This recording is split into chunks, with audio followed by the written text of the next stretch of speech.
Hello, this video is going to be some reference for Youmu's rig. I'm going to go over what each control does, with the exception of the face, because the face isn't finished.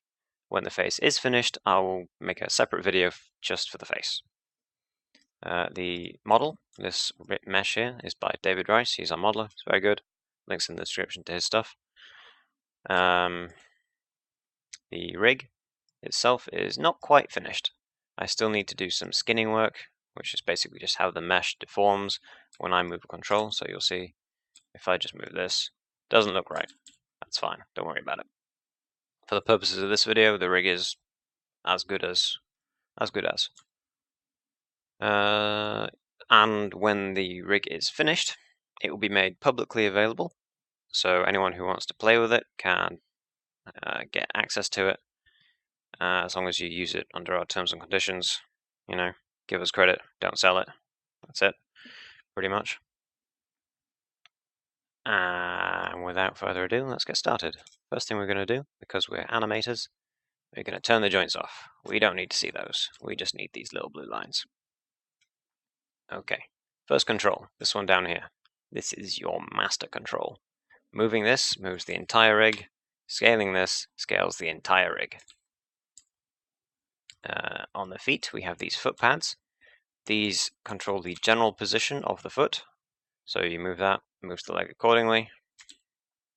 This one here, this is your knee control. You move this and it changes where the knee points.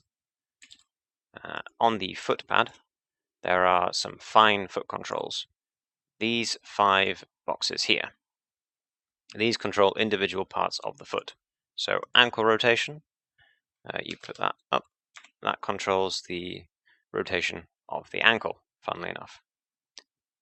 The reason we have this control, because if we try and rotate the foot, the ankle, using the foot pad, you get all sorts of horrible distortion. We don't want that.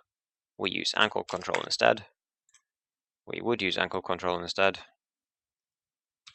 like so. Now this also goes negative, so you can pitch the foot up as well. Toe tip rotation, this is going on your tiptoes. Foot swivel, this controls the direction the foot is facing. It rotates the foot at the ball, in sort of this area here, instead of the heel. So if we turn this off, you can also rotate the foot pad like this, and that rotates it at the heel and moves the knee accordingly. Heel rotation just lifts the heel up and leaves the toes on the ground. And toe roll rolls the toe. This one is slightly strange. You have to do it in negative. I don't know why, but that's just how it happened. And that pitches the toe up and down. The skirt is going to be the next area. This one, this big circle here, this is your master skirt control. So you move this, all of the skirt will move. This one here, this is your upper skirt control. You move this, the upper section of the skirt will move and leave the lower two relatively in place. This one, this sort of does the lower middle of the skirt, I guess. And this one does the hem of the skirt. That all moves like so. These can all be scaled in any direction, in case you need to. They can also be rotated. The next control is this one here.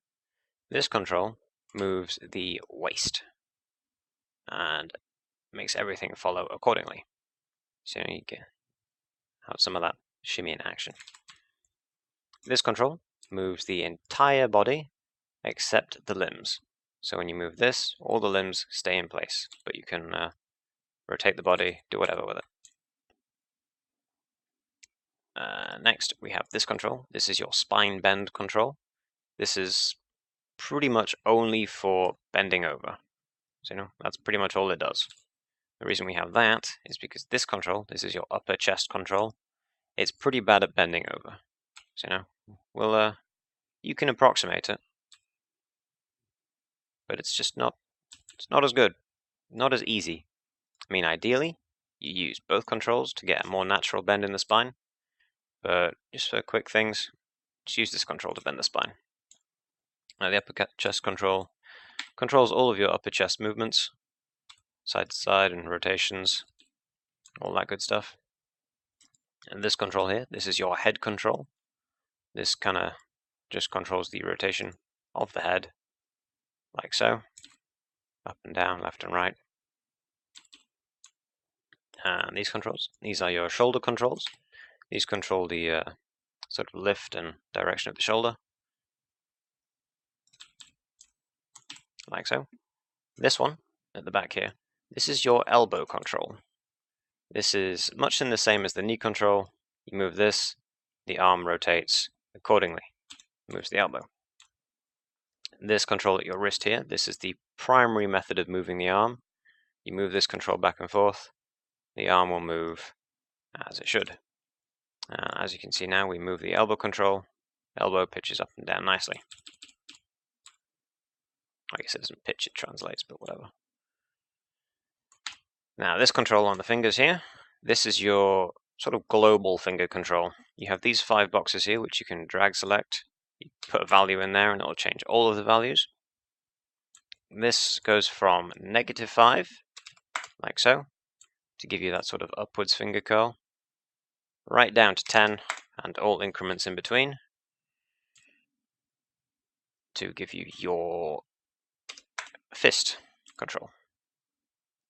Now these little circles above each individual finger, these control the rotation of the finger and also translation, but we generally don't use that.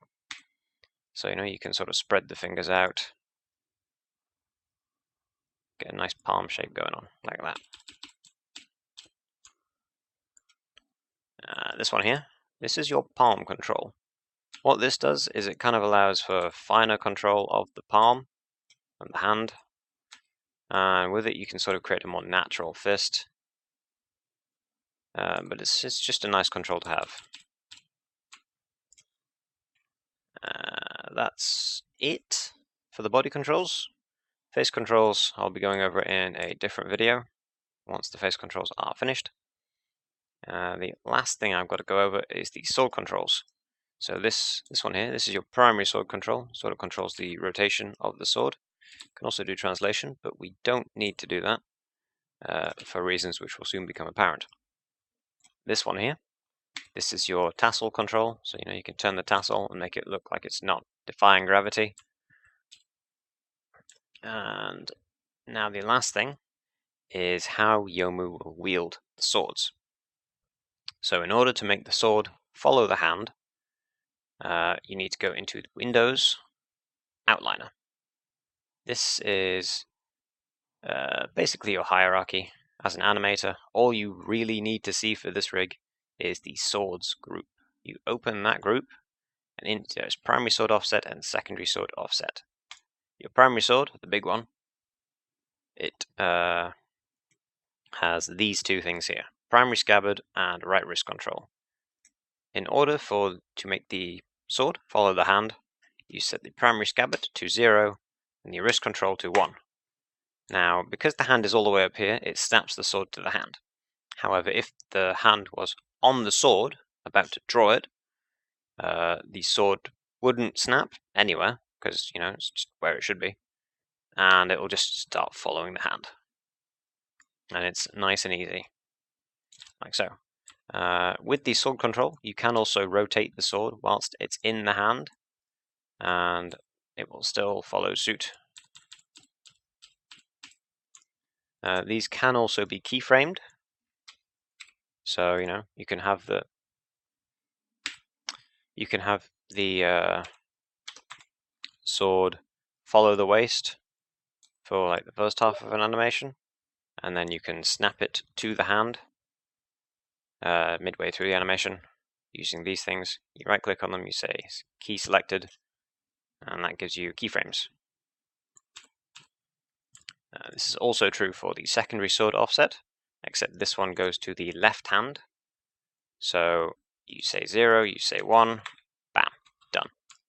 Now I'm aware it's facing the other way. Don't worry about that. Oh dear. That's fine. That's just a small fix. But that's the general idea. all you really need to see is the sword group, primary sword offset, secondary sword offset. The reason why it's like this, I'll go over in a rigging video, which will be coming in the future sometime. Next character I have to rig, I will be going over the full process of how to build this thing. And you will see how to create this marvelous hierarchy with all of the bits in it, all of these things. It's wonderful. That does it for this video. Any further questions? I guess. I don't know. Peace.